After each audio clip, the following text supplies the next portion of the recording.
Sling TV has something for everyone. It really just depends on what kind of mood you're in. But no matter what you're looking for, you can watch it with Sling. Sports, news, and today's hottest shows. Plus, you can explore thousands of movies and shows on demand. And getting Sling is easy. Sign up and start watching in just 5 minutes. Stream on any device and record up to 50 hours with your included DVR space. Plus, you won't get locked into a long-term contract. Check out sling.com for special offers. Sling, the TV you love for a price you'll love. Try it today. Welcome to the Andy Staples Show, presented by Sling. And guys, the coaching carousel here in week, whatever this is, 6.5, never seems to stop because the NFL coaching carousel is going now. Matt Rhule fired as the coach of the Carolina Panthers on Monday. What does that mean? Well, maybe nothing for your favorite college football team, but maybe a lot, because this is a guy who was a successful coach at Temple and a very successful coach at Baylor, who seems like the type who could fit in just about anywhere. And oh, by the way, Nebraska's open, Wisconsin's open, Arizona State is open, Georgia Tech is open, Colorado is open, and we think Auburn's going to come open pretty soon. So, guys, we're going to play a little game of Matt Rhule for your school. We got Ari Wasserman. We got Scott Docterman from The Athletic. He covers Iowa. Kirk Ferentz is going to rule at Iowa until long past all of us are gone. So don't have to worry about that particular school. But this is a guy who I do think he could fit in just about anywhere in college football, but he's a former Penn State linebacker. The thought has always been he's coveted one of the Big Ten jobs where you could win the Big Ten and maybe win the national title. I'm not sure Nebraska qualifies as that right now. Maybe Wisconsin does, but we also have to talk about Jim Leonard's debut as the interim coach, because he obviously, I think, is the favorite to actually get it. But guys, Matt Rhule is an enticing candidate. So we're not talking about Iowa? We're going to talk about Iowa.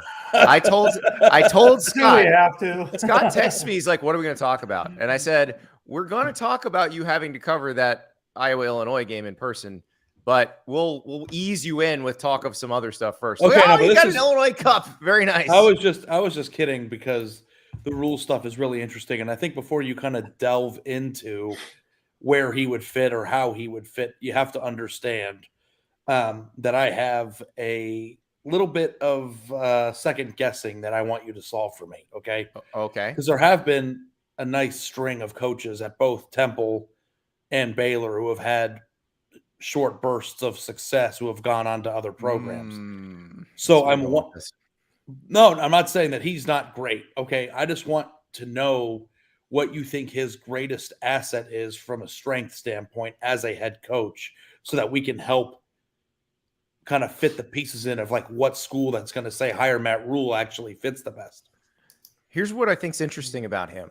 I think he's good at most stuff. I think he's adaptable. The best example I'll give you is when he went to Baylor and he hired Joey McGuire. He needed a way to get into the Texas recruiting scene.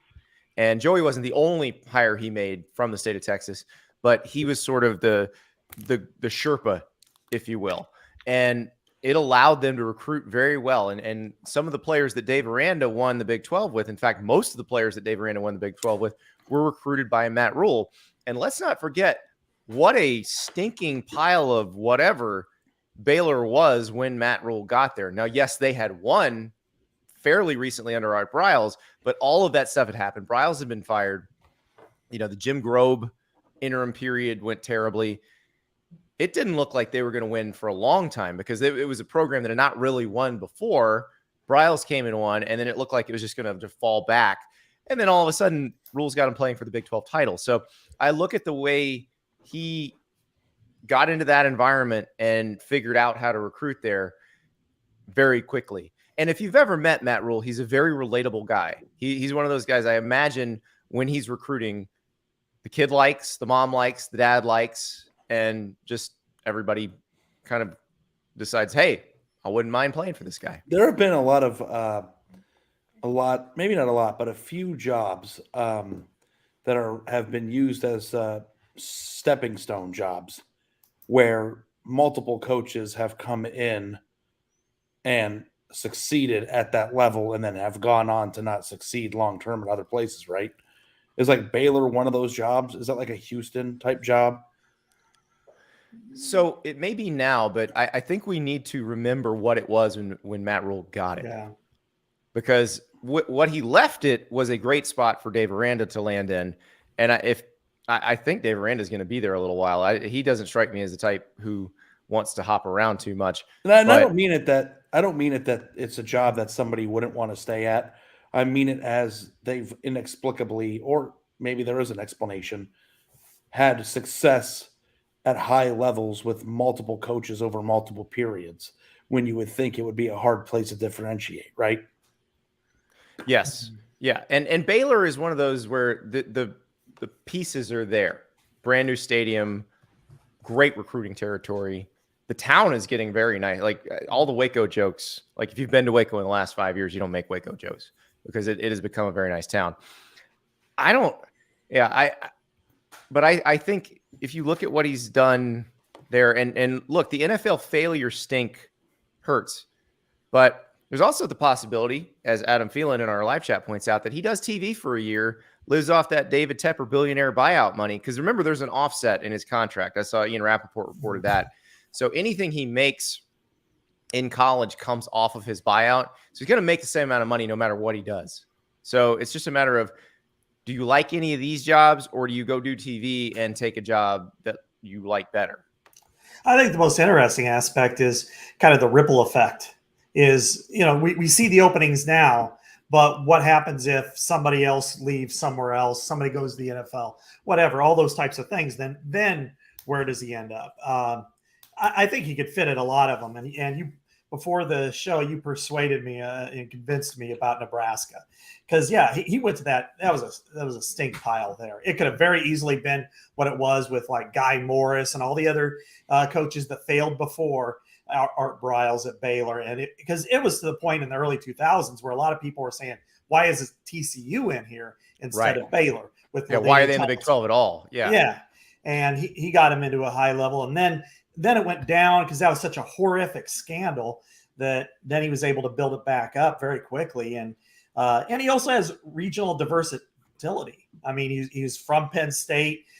Played there. I mean, as a walk-on, then went to Temple, had great success, then went to Baylor. So I think he could go and adapt in any environment, and recruit. Because if you can recruit at Baylor, being a Yankee, you could pretty much go anywhere. You know what I think is most encouraging about him, if we're going to keep it with the Nebraska situation, is when you consider the situation that Baylor was in when he took over, as you guys have mentioned. The dire situation that was in. Nebraska's not that bad comparatively. Nebraska seems like a Hawaiian island compared to that. Yeah. Now, the thing that you have to do when you take over, and I think Bill O'Brien, did the same thing at Penn State when he took over there, is you have to create a culture, a way of doing things, an expectation of how things are going to change and how they're going to be run. And you have to do it in a way that the people who are left over from that previous situation adhere to that. I think Rhule has already proven at multiple stops that he's able to install a culture that I think is adaptable and has staying power.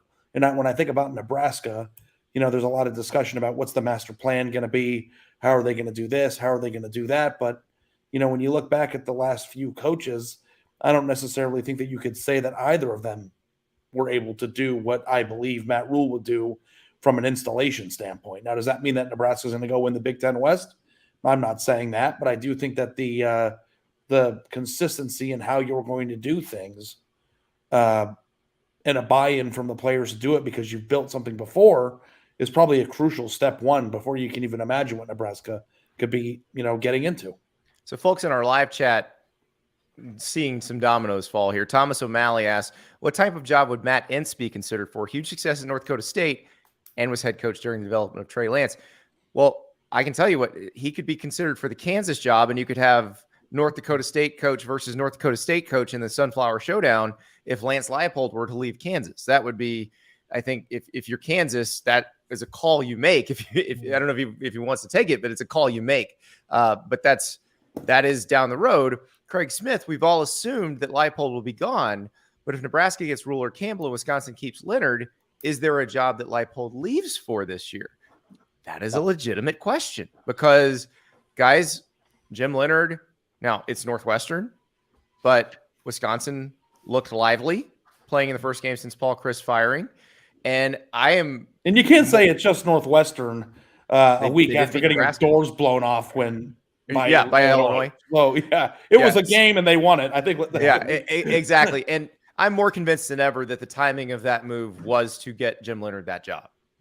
Yeah, I think so. I mean, he's been a guy that everybody has discussed in the upper Midwest as far as when is he going to leave. I mean, when we've done it, for the last 15 years to discuss when Ferentz retires, that, he's been a name that we've brought up a few times. And, he's a great defensive coordinator and he's a local legend. So he's kind of the right guy for the situation and what he was able to do. And after the week they had and after the way they played against Illinois, because they were completely lifeless in that game.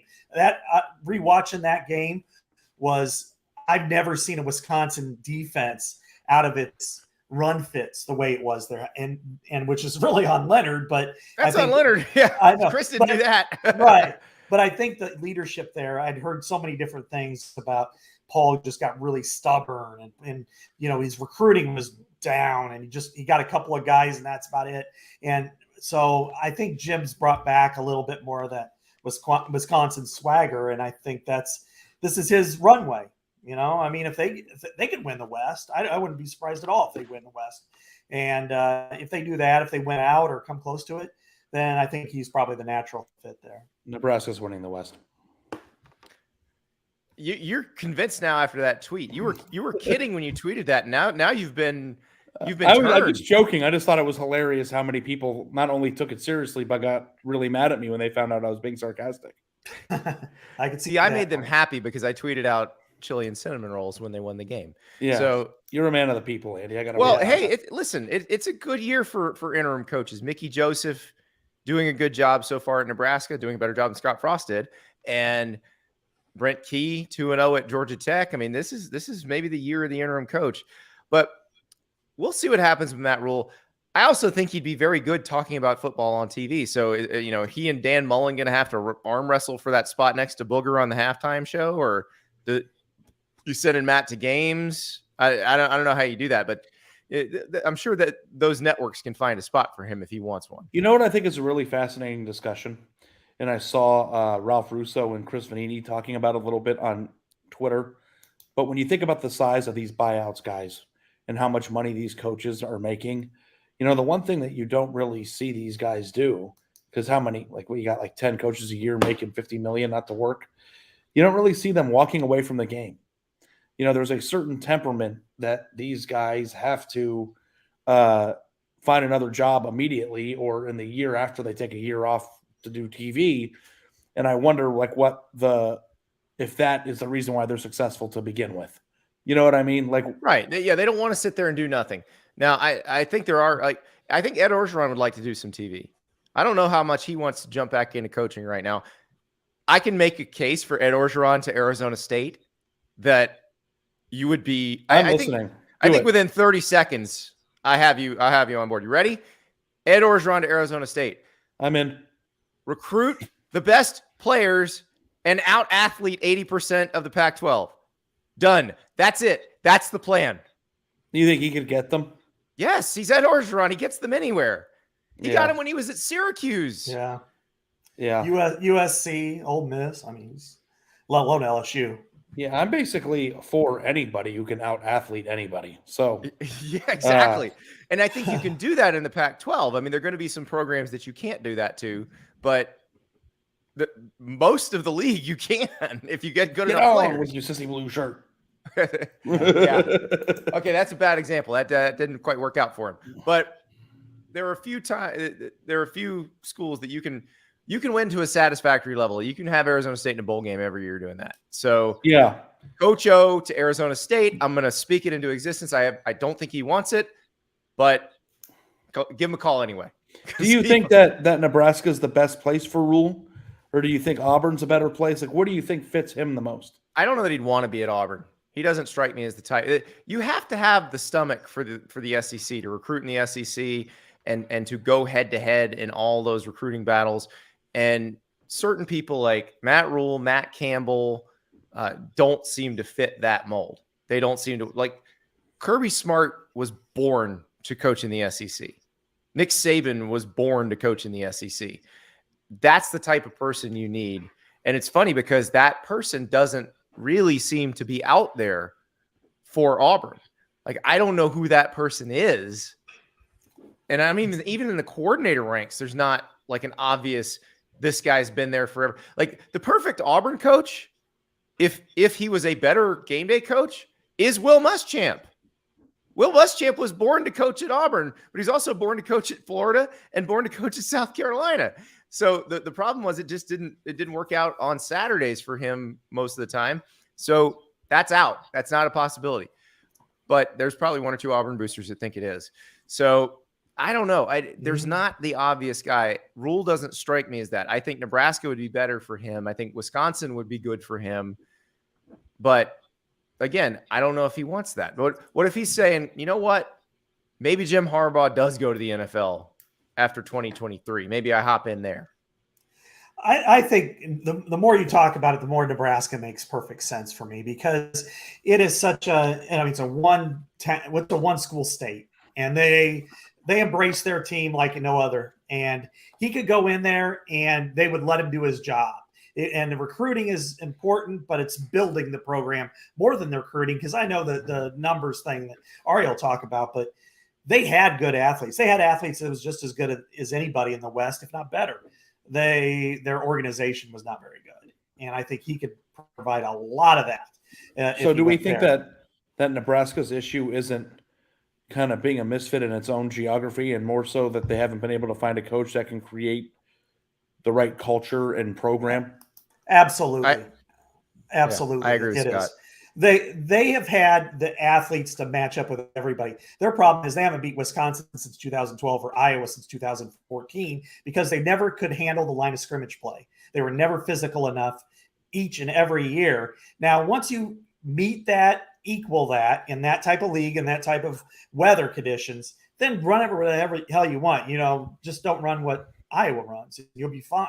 So, and I think that's zone read, perfect. Do it, or Adrian Martinez would have been great. But I think it's really, really good news for them. Yeah.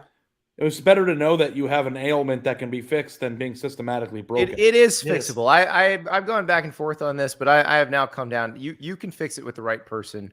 It doesn't mean you're going to win national titles like you did in the 90s, but you can be very competitive with the right person. Guys, we got to pause. When we return, though, let's talk about a big, big game in the Big Ten. Penn State heading to Ann Arbor, battle of unbeatens. This one is going to be a fun one, maybe as good as Michigan State last year. I got a feeling we're going to be buzzing about this one on Saturday. We will be right back. Sling TV has something for everyone. All your favorite shows on your favorite channels, all right at your fingertips. What you watch is up to you. It really just depends on what kind of mood you're in. So if you're looking for sports, Sling's got you covered with pro and college football and basketball, baseball, hockey, soccer, golf, racing, and so much more. Sling also has reality TV, so you can keep up with the latest gossip with today's hottest shows on channels like TLC, Bravo, MTV, and more. And don't forget about news. Get up to date with today's most trusted sources like MSNBC, CNN, and Fox News. Feeling adventurous? Explore thousands of movies and shows on demand. So what kind of mood are you in? No matter what your answer, Sling has what you need. Getting Sling is easy. Sign up and start watching in just 5 minutes. You can stream on any device and record up to 50 hours with your included DVR space. And the best part is you can pause or customize your subscription at any time.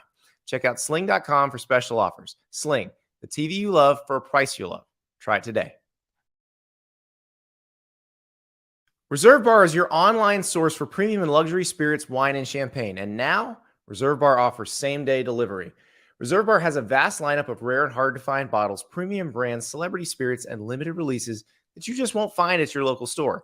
No one does spirits gifting better than Reserve Bar. Looking for an elevated gift? ReserveBar.com has you covered, and you can have that gift delivered right to their door. Even better, you can turn that spirits gift into a cherished memento with custom engraving. Perfect for birthdays, weddings, anniversaries, you name it. Getting into home bartending? Reserve Bar has everything you need. Spirits for the shelves, sure, but they also have every barware tool and glass that you'll need. Visit reservebar.com today and use the promo code Andy to save $10 off your purchase of $75 or more on spirits, wine, or pre-made cocktails, but only when you use our special offer at reservebar.com with code Andy. That's reservebar.com, code Andy. This offer expires December 31st, 2022. Reservebar.com, code Andy for $10 off your first purchase of $75 or more. Welcome back. So off to Ann Arbor. Before we get started, good news from Ann Arbor. Mike Hart, the Michigan running backs coach, a former Michigan star. We know he collapsed on the sideline at Indiana the other day, and it was a very scary moment, but he sent out a message today through the Michigan Athletic Department to say he's back in Ann Arbor. He's feeling better. He's hoping to rejoin the team soon, so that is great news. But they've got a massive game coming up. Penn State coming in, both teams undefeated. As long as the Big Ten is still in divisional alignment, which probably won't be much longer, games like this matter quite a bit because only one of Ohio State, Michigan, and Penn State is going to represent the East, and this feels like an elimination game. Yeah, it does. But, the one godsend that they have is it is divisional play because the winner of this game, provided they only lose closely to Ohio State, and Ohio State runs the table, is not out of the playoff discussion. Right. They don't have to go back and play Ohio State again. Exactly. So for everybody in the East, and this is the most lopsided, it's been lopsided before, but it's never been like this, should be thanking the divisional play because if you're Penn State and you go to Ann Arbor and win and then lose by a field goal to Ohio State, you don't have to go back and play them again and then potentially lose a spot where normally you could get it. So, but this is going to be, this is epic game 1 of 3 in the Big Ten this year. That's a really interesting point. I didn't really think about that. Like winning this game is almost like a play-in game to be the 4 seed in the CFP, assuming that there's not 4 undefeated Power 5 champs. Because I never really thought of it that way. Yeah, you win this game, you win out, and let's say you lose to Ohio State by a touchdown or you lose to Ohio State in overtime. Yeah. The committee's going to love you. The committee's going to love you, and then you don't have to play it again. Yeah, exactly. You're 11-1, and so you're going to be sitting there next to, let's say a Tennessee or the Alabama, Georgia loser, Clemson, USC or UCLA, one of the two, the future Big Ten members. So you're going to be. What if the winner of this game knocks USC out of the playoff? But it's a really interesting dynamic. And, it is kind of a funny thing because, Ohio State seems to have all but won this conference already, but we've covered this enough to know that Ohio State's lost inexplicable games all the time. So, and Penn State always plays them tough. Penn State plays them tough every single year, and Michigan beat them last year. So, I think that it's a fun thought to think hey, if you win this game, then this might actually put you in a position to make the playoff, even if you lose to Ohio State's a nice thing to think. But can either of these two teams beat Ohio State this year, you think, Scott? No, not when Ohio State is playing well. Now, I'll say this, that they have lost close games. Last year, notwithstanding, they were legitimately beaten by Michigan. But like the year when Penn State blocked the field goal and ran it back in 2016, Ohio State was the better team that year, but didn't win the league, but did get in the playoff. Michigan, from what I've seen, it is still kind of moving upward. It lost a lot of pieces from last year. It's got a very good defense. It's not elite like it was last year. A very good running game. Probably the strength is the offensive line. I like the way J.J. McCarthy has played thus far, but how does he do that against maybe the best secondary in the Big Ten in Penn State? That's going to be really fascinating to watch. Yeah, I can't wait to see this. And Ann Arbor, the big house, has been a house of horrors for Penn State. The 2020 game doesn't count because that 2020 Michigan team was the anomaly. It's the outlier in Jim Harbaugh's tenure. But the previous visits with Harbaugh there, they lose 49-10 in 2016. That was the Big Ten champ Penn State team. Lost 49-10 in that game. Now, I know all their linebackers were hurt. That's why they struggled with Minnesota and almost lost to them as well. And then once they got healthy again, they were much better. But they were great. 2018, they were also very good, and they lost 42-7. So I'm not one normally who believes in, you can't win in this stadium or you can't win in this environment, but those are weird results because those two teams were actually really good. Yeah, they were really good, and the 16 one was just inexplicable. It's crazy, but I think that they played them really close last year, and that's when Penn State started so strong, 5-0, lost in Iowa City, and then just went downhill. But that was like a field goal game last year, and they went back and forth. And I think they've got a really good chance. Plus, I want to see Nick Singleton on a big stage against a big time defense because I think he's been an electrifying freshman, comparable to Saquon Barkley. I won't go as far as Saquon Barkley. He's got the vision. You could tell the second, Yeah. the third carry of his career. You could tell. Yes. And I know that might sound crazy, and I know I'm a big jump to conclusions Matt guy, but like there's certain. It's the worst idea I've ever heard. There's a certain ways of a running back cuts back. You saw it very early in Saquon's career too. Yeah. So I don't want to say that he's nearly as good as Saquon. Well, and James Franklin used and Ricky Ronnie back then as well. Actually, it may have been Joe Moorhead, 2017. So probably, Joe Moorhead. I'll never forget that first play, that whiteout game where they flip McSorley and Saquon, but run the read option, and you didn't know who was going to get the ball, but McSorley's in the running back spot, and the Michigan defenders had no idea what to do, and Saquon takes it for a touchdown. Wasn't it like an 85-yard run too? Yeah, it was beautiful. Yeah. And then they ran it again later in the game, and he gave to McSorley, and they gained like 8 yards on it. So it was awesome. That was my favorite use of the read option ever. The Big Ten East rankings before the weekend are Ohio State, Michigan, then Penn State, right? Like Michigan's the better football team going into this. I agree with that. I haven't seen the spread yet. I haven't seen the spread yet, but I'm assuming Michigan will be favored by a touchdown, right? 7.5, I believe. Yeah, so there you go. I'm very interested to see if Penn State can break through that because, I've got a really hard time with how to evaluate Michigan. And Scott, you can help me with this.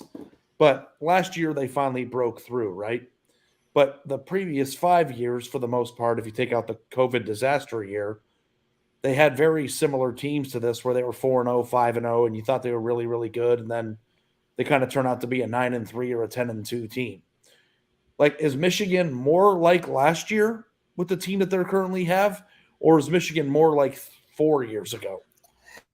That's a good question. I would probably say a little bit more like 4 years ago. I think they have a really good defense. It's not elite level yet. Mozzie Smith has those kind of traits. But, replacing Hutchinson and Ajabo and Dax Hill, that's really going to be too tough for this unit. What I like about them is they're very physical still, and they run the ball effectively. And I think the thing I saw was at Kinnick, that could be a very tough environment, especially for good teams. And they were able to be very efficient, no mistakes, ran the ball effectively, really jammed it down Iowa's throat for, most of the first half. And I thought that looked really good. Are they dynamic? I would not go there, although Blake Corum is tremendous. I just think it's probably I think Penn State's been a little bit more tested. They went to Purdue. I think Purdue's the best team in the West, and won in the last minute. That's a tough game to play. And I think Michigan's best opponent's probably been Maryland. And it was really an even game at home, other than that the opening kickoff, the ball bouncing off the kid's face mask. So I would probably say Penn State's more battle tested, but it's in Ann Arbor. I think it could go either way. Can I point something out? This Michigan team is different than any Jim Harbaugh Michigan team so far. And Ari knows where I'm going with this. I don't see him know where cocking you're his going head with like when I tell my dog something, she's like, huh? Yeah, but this is the best quarterback Jim Harbaugh's had. JJ McCarthy is the most dynamic quarterback that Jim Harbaugh has had at Michigan. And I think they are in the midst of discovering all the different ways they can use him. I could buy that. Yeah. Yeah. And this is Ari, if we're just going to go quarterback versus quarterback, and I realize it's a team game, but this is the most, it pains me to say this as a former lineman, but it's the most important position. JJ McCarthy versus Sean Clifford. Who you got? I get to take their lines with them too, right? Yes, you do get to take their lines. Michigan and JJ McCarthy. There you go. So that's where I think I would take Sean Clifford in Michigan's offensive line. Okay, I got you. Michigan's offensive line is really good. So, but I think I would take McCarthy. I would take McCarthy over Clifford 100 times out of 100. So there you go. Straight up. Yeah. So that's where I lean here. Mistake by me. It's not. I added a hook. Just check BetMGM. It is 7. Michigan is a 7-point favorite in this game. And the thing with McCarthy is that he's still like developing in front of our eyes, right? Because he hasn't had a tremendous start. It's not like he came out and blew everybody away like Quinn Ewers did over the weekend. Like, I still think there's some stuff that he has to work through. So, can Penn State do something, with their defensive line or bother him at home, as he's continuing to develop into who he's going to be? I think it's an interesting, thing to track. I think that Michigan is a better football team, though. I'm there with you on this. I think I would put it at like 24-20 or 27-20, somewhere in that range with Michigan, just because Penn State's liable to make some mistakes on the road. They still have a young player there, and I'm not as sure about their offensive line. I think Michigan's is very sound. And I just came away from watching J.J. McCarthy very impressed because I thought, again, Iowa has a really good defense, and it's in a tough environment. They pounce on you for mistakes, and he took the whole crowd out of it. Didn't do anything wrong, made a couple of passes. They slimmed the playbook down for him. You could tell that. And I could see them doing that again. The one asterisk or one X factor is Penn State's secondary is elite level. That may challenge him in the passing game to where he's going to have to throw away some balls and not take any risks when it's not warranted. I think I can get on board with 7 being too many. It's not a bad thought. I think we're going to see a much closer game than those 2 good Penn State teams that got blown out there. By the way, it's a maze out, guys. Which I don't think that really does it for you at noon. Like, it's not the same. And now maybe we'll be wrong. Perhaps the sun shining off one of those maize shirts will distract a Penn State receiver and he'll drop the ball on a key play and Michigan will win the game. But I don't know if the maze out is all that intimidating. I think my Thanksgiving plate's going to have a maze out on it. I love a lot of corn. Yeah. What is your favorite form of corn? Corn on the cob, cream corn, sweet corn, just sweet corn kernels, or popped. Probably. I gotta bring you down. I gotta bring you down to Central Florida. There's a place called Zellwood near Apopka. White sweet corn. It is some of the best corn you will ever have in your life. They have a sweet corn festival. You know what these sweet are? Corn festival queen. Your corn antenna. Hey. Yeah. Does pops count? Yeah. Well, I'll tell you what. If you guys want to talk about corn, remember where I live. Yeah, that's exactly right. That's all we got. So it seems like every town, every 50 miles or so, has a sweet corn festival. I went to the machine shed there. Mm-hmm. Oh, did you? Okay. Great Des Moines? Yeah. There was a sweet corn festival in West Point, Iowa, which is about 10 miles north of the Missouri border. And West Point is it's really small, but on everywhere inch of that block, there's a bar going through that town. And all the corn is free, but the beer isn't. And it's one of the biggest parties I've ever been to when I was in college. Wow. Very nice. If the beer were free, I think there'd be arrests, lots and lots of arrests. So yeah, no kidding. Gentlemen, we have to pause, and I'm going to let Scott get ready because we're going to force him to relive that game he covered on Saturday. Iowa at Illinois. We watched the whole game, Andy. We were glued to it. We did, but Scott had to live it, and I think that's a lot worse. We'll be right back. One of the most outspoken voices in sports has a brand new podcast, and he's not backing down from anything. Stephen A. Smith knows mercy when it's warranted. On his new show, No Mercy, that's KNOW Mercy, Stephen A. takes listeners beyond the world of sports, breaking barriers and pulling back the curtain on politics, entertainment, and business, all with his trademark straight shooting style. Hopefully that Dallas Cowboys hat, too. No agenda, no sugarcoating, no topic off limits. It's an entirely new show that's been years in the making. 3 times a week, Monday, Wednesday, and Friday, you'll hear Stephen A.'s unfiltered opinions on trending topics, front page news, current events, as well as conversations with influential celebrities and thought leaders at the forefront of culture. He does what he does best. He calls it like he sees it.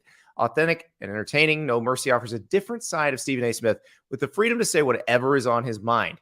You never know what you're going to get, but one thing will be clear. You don't need to know sports to know mercy. Listen to No Mercy, a presence of Cadence 13 and Odyssey Studio, available now on the Odyssey app and anywhere you get your podcasts.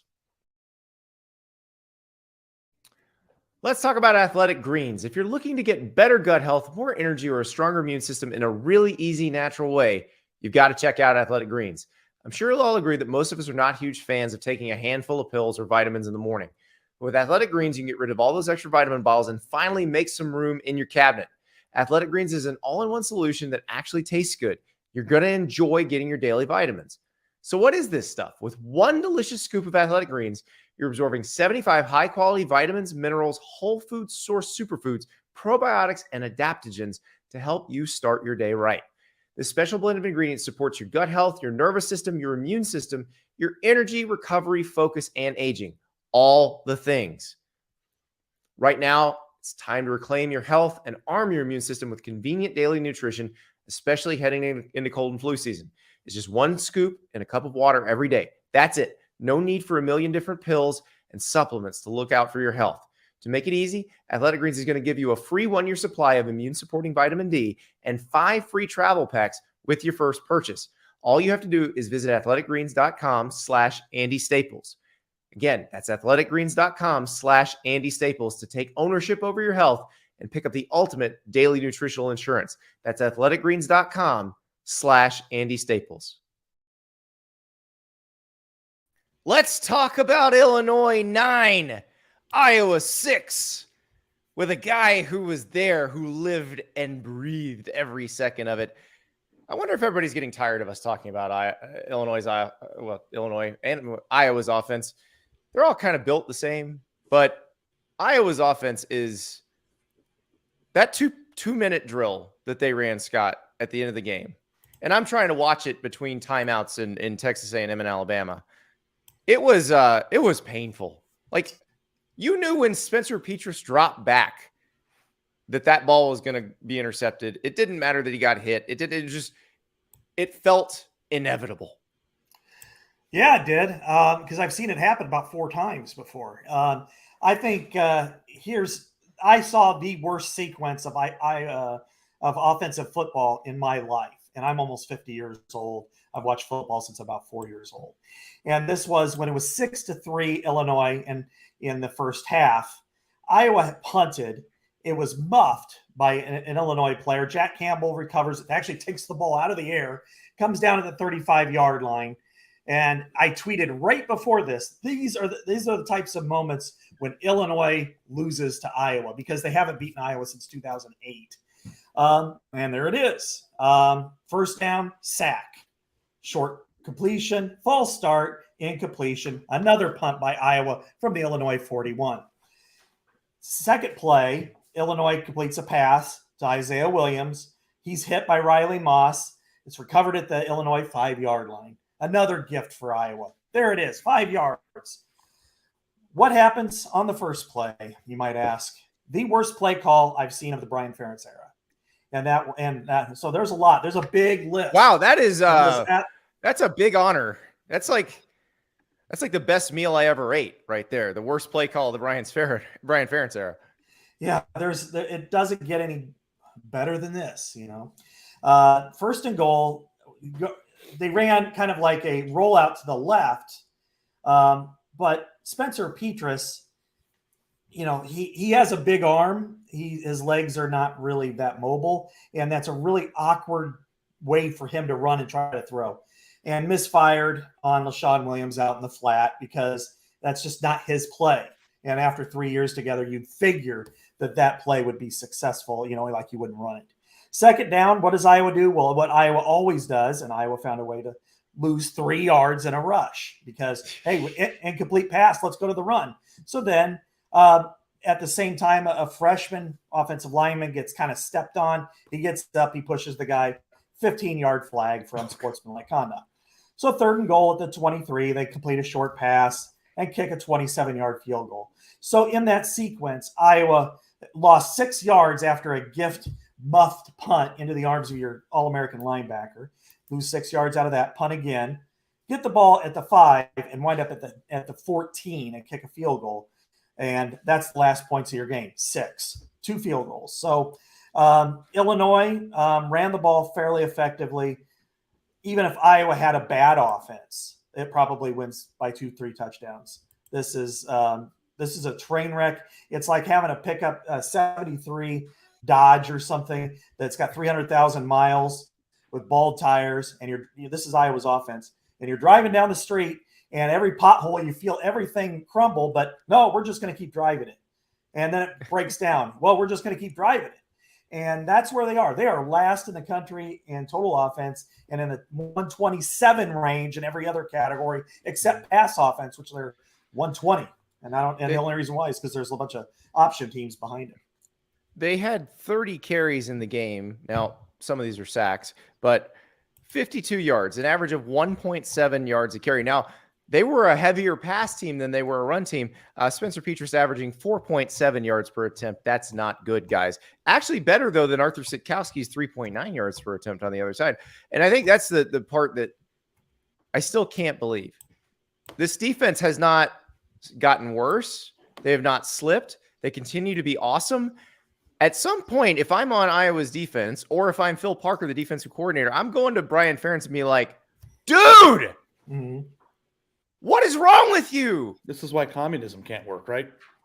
Right, because there's always somebody messing it up. Yeah. Human nature says it'll never work because somebody's going to take advantage of the suckers. Well, in this case, the suckers are the Iowa fans who keep having this foisted upon them because daddy's too stubborn. I got to say, though, we got to talk about the offense more. But, Scott, is it incredible how often they recover fumbles?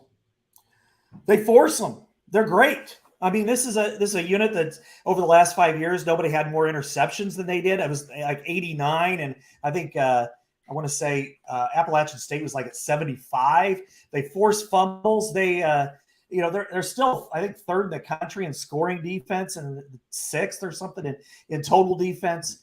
They play lights out. They have been really good this year. They've rarely been better, and their special teams are elite level.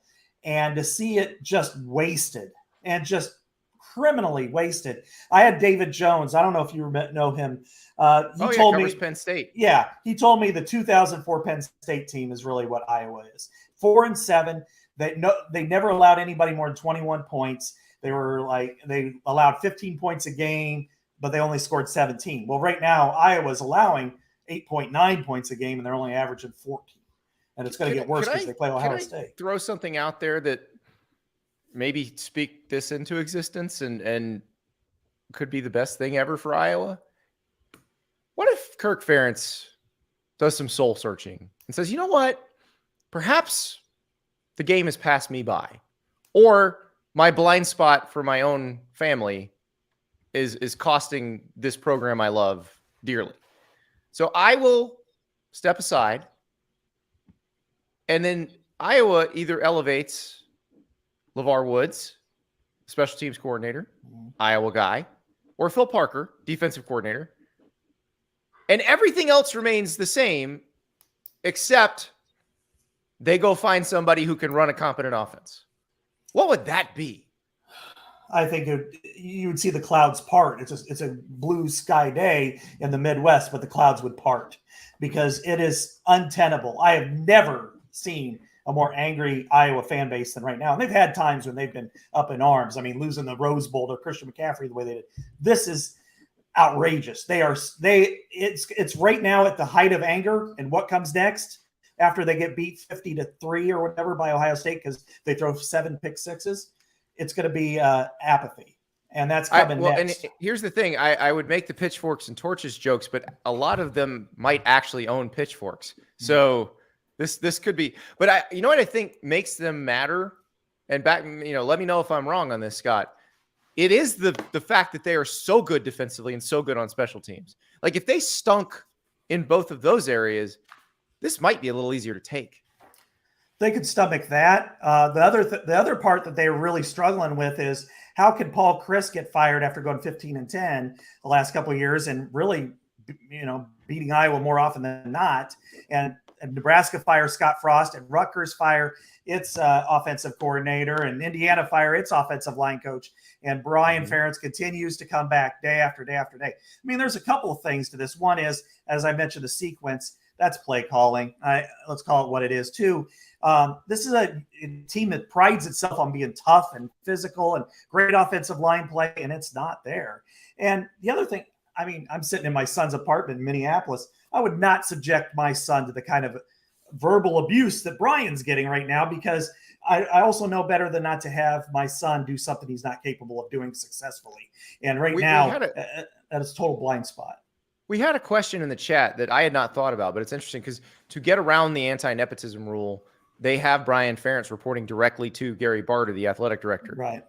Could Gary Barta say, sorry, you're done? Or is Kirk just too powerful for that to happen? Kirk is the most powerful person in that university, and he's had such a high level of success, and he's respected so much that this is just the area that's eating everything around it. And Gary Barta would go before Kirk Ferentz would go. But at some point, this is because the way this is trending, and it's not trending in a good way, something's going to happen at the end of the year. I'll say this for Brian Ferentz. I think he is an outstanding offensive line coach. Obviously, as a quarterbacks coach and offensive coordinator, he's probably not very good. And I think I'm being very kind there. I don't think there's a way, though, you could ship him back to offensive line at Iowa, because Kirk is very understated in most of his expressions. Brian is very boisterous. He's more like Fran McCaffrey than Kirk Ferentz. So I think that would be, he actually got a personal foul the other night. So you know what the difference between Brian Ferentz and Fran McCaffrey is? Fran McCaffrey wins. Fran McCaffrey's offenses score. I mean, I will say that it would be really, really hard to can your kid. It would be impossible, but don't put your kid in that place in the first place. No, I know. It's almost like they have that rule that they got around by having a report to Gary Barta for a reason. Like, what are the things that you would rather do than fire your own son? Everything. Yeah. So, like, I can sympathize with I would the quit. situation I would probably want to quit before I fired my But own I son. think that Kirk Ferentz could resign himself if he didn't want to do that. Exactly. Yeah. Exactly. He's made enough money to live like a feudal lord in Iowa City forever. So, but of course, there's a lot more money there on the table. So we will see. Gentlemen, but even if you were selfish, hiring an offensive coordinator that could get you the 65th best offense in the country could literally win you the Big Ten. Like, you would even think for selfish reasons that you would want your team to be competitive at a high level. I would be incredibly guilty if I'm going into the locker room, looking at the defensive players like Jack Campbell and Riley Moss and Torrey Taylor, the punter, and the rest of that unit busting its ass, and then looking over him because I've kept my son in that position for this damn long. And see, here's the biggest problem was last year they were in the 120s and everything, and they climbed their way to the Big Ten title and 10 wins, and they decided to double down on everything. It's a curse. Yeah, I mean, Brian Ferentz should be required to apologize to the defense every day. Like, that would be a start. Maybe he just quit instead of doing that every day. But, like, he should be required to stand up in front of the defense at every practice and say, I'm sorry, this is my fault. All of the stuff you're doing is great, and I'm wasting it, and I'm sorry. And I assume he's never made available every to the single media. day to get paid. Yeah, he should, and Kirk should too, because as anything, Kirk is actually hamstringing him more with the style of play, where I think Brian would be a little bit more open, even though they don't have the pieces for it. It's really a interesting situation to watch in Iowa, because now Brian could go to the NFL and be an offensive line coach. I mean, Bill O'Brien tried to hire him at Penn State. He tried to hire him at the Houston Texans. They're very close. They work together at New England. Well, O'Brien get a head coaching, be a head coach again next year. So exactly, there you go. Run game coordinator and offensive line coach at Colorado. I'm hoping that Kirk Ferentz resigns and Brian Ferentz is promoted to head coach from within. Yeah. I think they'd march on the university if that happened. That would be bad. No question they would. It would be a situation we have never seen before, because there was never a Civil War battle in Iowa, but there might be one in Iowa City. But Scott, now if you're an Iowa fan, though, you just got to be like, okay, this season's over. This sucks. Let's just get our ass kicked as badly as humanly possible so that at the end of the year, there's no question of what needs to happen. Right? Like, is that the only thing now? I think that makes rational sense, but I don't know. People can't root for their team to lose. I know. I can't see them rooting especially, against. You don't want this defense to fail. I mean, they're playing their asses off. Yeah. I mean, they don't want them. They can't root it for the Gophers or Wisconsin or anything like that. So and plus Purdue with Charlie Jones, they don't really want him out there scoring a bunch of touchdowns on them after he left them in May because this. I really want to know what the spread of the Ohio State game is going to be and what the overs and under number is going to be. That might do it. That might do the trick. But we'll find out. Much bigger game in the Big Ten this week with Michigan and Penn State. Matt Rhule's on the board, unless he's doing TV. We'll find out. Gentlemen, it has been a pleasure, and we will talk to you again soon.